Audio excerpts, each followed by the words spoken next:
د شمشاد نړیوال ټلویزیون مینوالو زه نزار یوسفزی نن موږ په متحده عرب اماراتو کې شاعرانو ادیبانو د علم او هنر خاوندانو له بلنه ورکړې ده چې دلته راشي او ستاسو لپاره هم یو خوندوره مشاعره را جوړه کړې ده.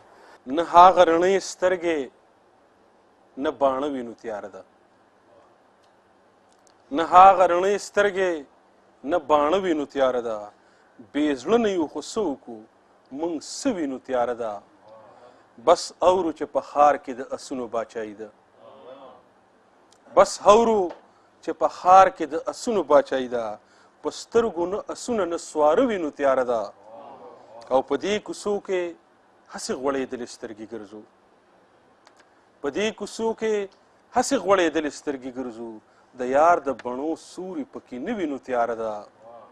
او د هغه ځایه اخوا خو تیرې د لامکان دي، اجازه صاحب د هغه ځایه اخوا خو تیرې د لامکان دي، در هغه ځایه هم سرڼا نه وینو تیاره ده.